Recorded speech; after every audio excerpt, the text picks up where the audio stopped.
What's the real purpose of every story you tell in sales copy? Hey guys, Jim Edwards here, and welcome to another edition of Letting the Chickens Out with Jim. And unfortunately, fall has fallen and it is cold out here. And actually I had to put on a sweatshirt because it's freaking cold. But let's get back to the matter at hand. What is the real purpose of every story you tell? Stu Smith is watching. Holy crap, and I'm even wearing his merchandise right now. Look at that. Anyway, I digress. So here is the real purpose of every story you tell in sales copy. It's actually really simple, but it's very profound. And that is, the purpose of every story you tell is to have the listener or the reader come to the conclusion you want them to come to without you telling them to do it. In other words, when they read the story, they think it's their idea that they came up with. What do I mean? Well, it's one thing for me to tell you that you should write an ebook, and it can improve your business. It can help you get more credibility. It can help you to make more sales. It can help you to create a back end. It's one thing for me to tell you that. It's another thing for me to tell you a story about how I was literally bankrupt and living in a trailer park. I was up to my eyeballs in debt.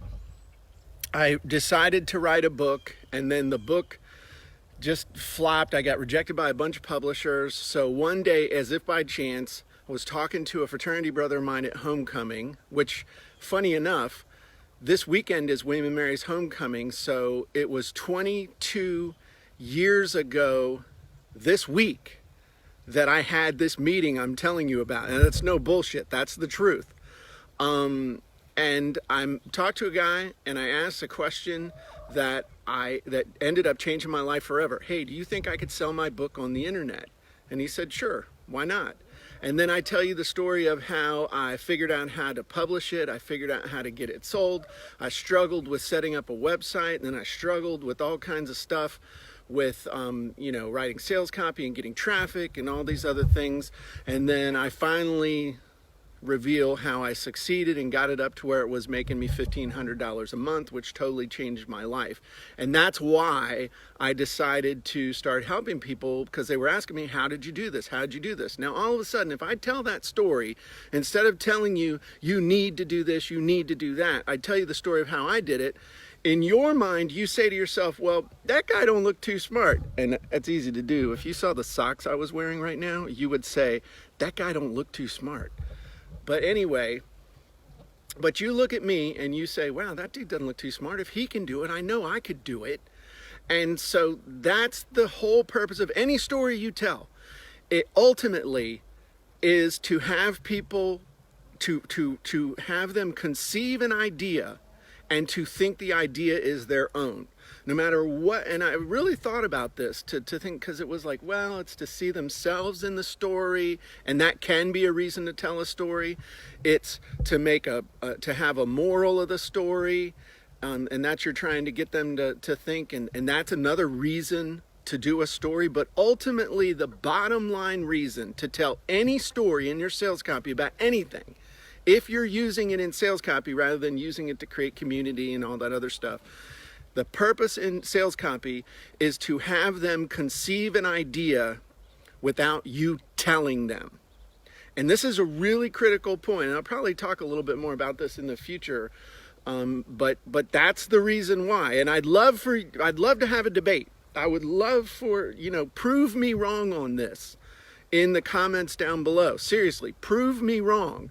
Because I'd love to find the exceptions to the rule, because I cannot think of a situation in sales copy, telling a story where you're not trying ultimately to have someone believe that they came to the conclusion on their own, to conceive that idea. So I want to really work this through, because I think this is an important point. So anyway,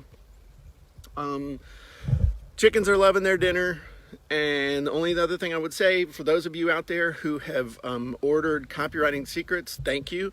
If you haven't gotten it yet, we are working I cannot, I'm not going to hit my knees out here because there's a lot of chicken shit out here in the yard. I mean, it's a little much, but I cannot tell you how hard we're working to get those physical copies out. So if you're a little frustrated right now that you haven't gotten your physical copy yet and you're seeing other people posting pictures of them getting theirs, don't post a poo-poo comment on their happy picture about, well, I haven't gotten mine yet. I mean, that's not cool, okay? We're working our butts off to get you those copies. Believe me, I want everyone to have them and be super excited about them. So I just ask that favor that you not poo-poo on somebody else's cool post where they're excited and showing their book, okay? So everybody have a great day. If you haven't ordered your copy of Copywriting Secrets, head on over to copywritingsecrets.com and grab yours now, and I'll talk to you guys soon. Have a great day. Bye-bye, everybody.